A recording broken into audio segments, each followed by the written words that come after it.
Pertama, saya mengucapkan terima kasih yang sedalam-dalamnya, atau seluas-luasnya, atau sebanyak-banyaknya kepada Bapak Ibu semua.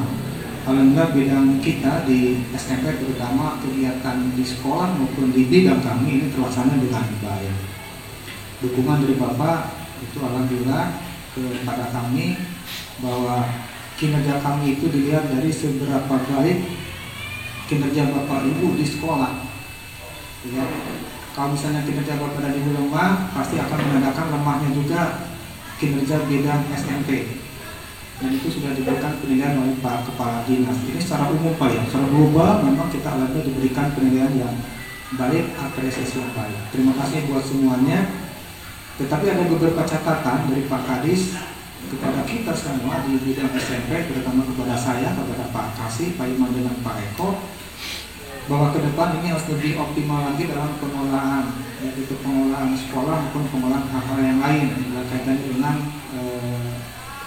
pendidikan di satuan-satuan pendidikan. Saya akan berikan catatan. Ini sudah saya sampaikan juga kepada Pak Kepala Dinas. Pertama, Bapak dan Ibu, ini soal disiplin guru dan kepala sekolah. Pak Kadis sering tiap sebelum masuk ke kantor itu biasanya keliling dulu beliau Pak. Keliling dulu. Itu ternyata di antara kita beliau tidak mengatakan SMP atau SD, pokoknya sekolah Pak.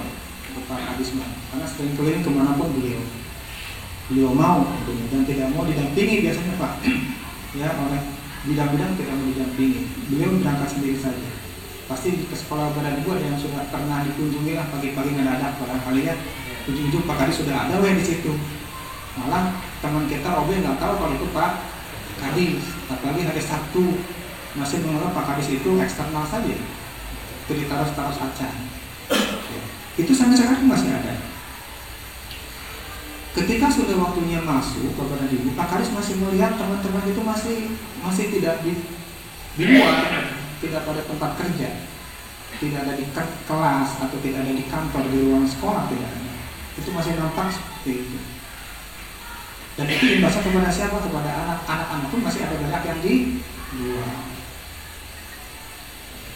Itu Pak, saya sedikit-sedikit saja sampaikan, karena tidak usah meluas gitu. Itu silakan tafsirkan dulu pada Ibu. Yang kedua, kepala sekolah. Ini catatan juga. Ada kepala sekolah ketika Senin tidak ada hadir di sekolah.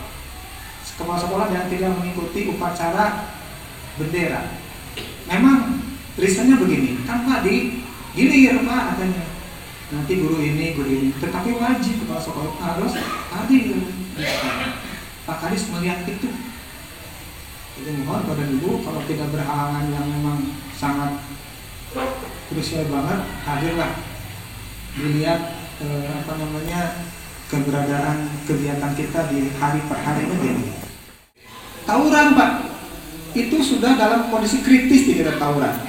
Sampai-sampai MNC TV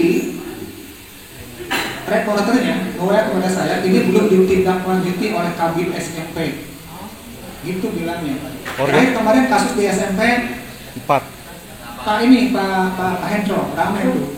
Itu bukan tawuran tapi memang ada yang ngajak tawuran. Ya, langsung MNCTV-nya langsung berhadapan dengan saya Pak Hendro, Pak Sandi. Itu dikatakan belum ditindaklanjuti. Belum lagi di selatan sampai ada korban. Mohon pada Ibu nanti siapkan keamanan lah, ada security di depan itu ya untuk menjaga keamanan itu. Hanya rekomendasi ke Pak itu saat itu siapkan security Pak untuk sana. Ya, yang berikutnya ada anak ugal-ugalan seperti biasa bawa motornya Pak. Memang itu kadang-kadang kita lepas kontrol karena sudah di luar kita tidak mungkin kontrol itu semua Pak ya.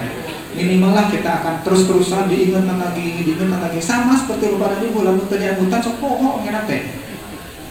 Sama seperti saya kalau tidak diingatkan pun pasti saya akan lupa. Makanya tugas kita hanya saling mengingatkan saja Pak. Ya, ugalan, tawuran dan sebagainya. Ya. Bapak Ibu yang saya hormati, itu dua soal disiplin. Disiplin guru, disiplin kepala, disiplin siswa. Sekarang kita mengejar ke soal lingkungan sekolah. Lingkungan sekolah Lagi-lagi saya sekarang jarang posting. Bapak lihat kan, saya sekarang jarang posting sekolah bapak dan ibu. Ya. Nyebut di atap mah itu memang Pak. Tapi catatan itu selalu ada dan foto dari sekolah bapak dan ibu selalu nyampe ke saya. Kondisi sekolah bapak dan ibu mana yang lingkungannya bersih atau kotor atau itu nyampe Pak. Ini mohon ditingkatkan lagi bapak dan ibu terkait K3. Saya masih sederhana dan juga K3 lah di apa namanya ditingkatkan, dioptimalkan kebersihan anak. Hanya itu saja Pak, nggak muluk-muluk lah. Rawat yang baik, kalau ada sedikit bocor sesegera mungkin diperbaiki, jangan itu sampai rusak. Karena rusak mah kan intervensi dari Pemda agak lama Pak. Ya. Tapi kalau dari kecil sudah Bapak Ibu perbaiki, insya Allah kan boleh dari bosnya. Kalau yang kecil-kecil mah bos itu tidak boleh ketika untuk yang sedang atau berat, itu yang tidak boleh. Tapi kalau sudah berat, prosesnya agak lama juga. Entah tahun kapan Allah alam. Ya. Jangankan sekolah Bapak dan Ibu, bangunan kami pun Pak di Dinas Pendidikan itu sudah berapa tahun kita bocor.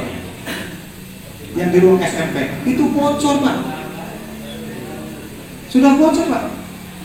Dan baru tahun ini diintervensi, padahal ngomongnya sudah 5 tahun yang lalu kita. Itu Dinas Pendidikan Pak.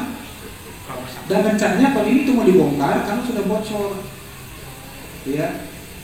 Nah, jadi mari kita baik, itu sudah diperbaiki berkali-kali tetap saja bocor. Mungkin konstruksi bangunannya yang memang kurang begitu baik.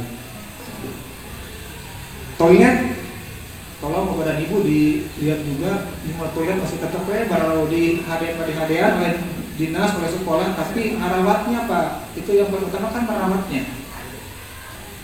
Karena Bapak Sarjana untuk toiletnya kotor, posting ke Bapak, saya tadi gimana? Ikut. Ya, kotor pisan. SMP 2 Sajira sudah agak mulai rapi di pojok sebelah sana Pak ya. Ternyata gambar-gambar yang tidak senonoh langsung ayam tadi Mas Ete. Kreatif bukan itu. Ya, kreatif. Ternyata Pak Wahyu tak guru bahasa Indonesia kan. Jadi daya hayalnya tinggi banget gitu ya. Daya imajinasi. Oke. Toiletnya, terus pagarnya juga dilihat kepada ibu ya. Yang kelima, soal sinergi Bapak dan Ibu dengan masyarakat. 3 minggu yang lalu saya dapat telepon dari lurah, saya tidak akan sampaikan lurah mana.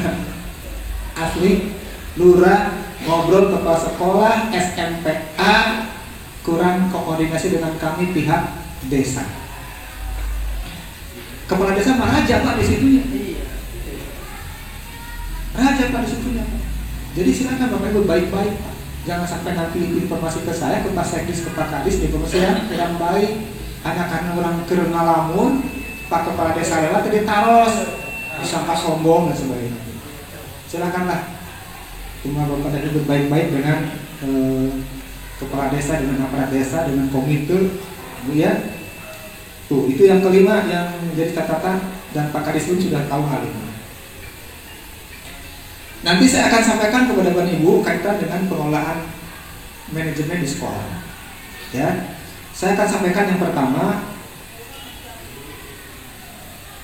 Alhamdulillah Bapak Ibu, mudah-mudahan serempak di bulan ini di Januari, bos Bapak Ibu akan keluar.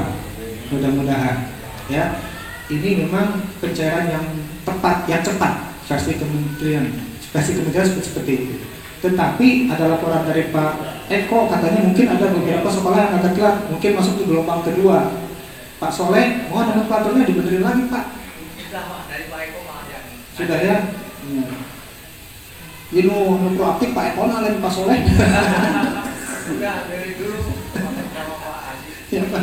SMA 2 Karanganyar kemungkinan tidak ini Pak Kawin, Pak Kadis.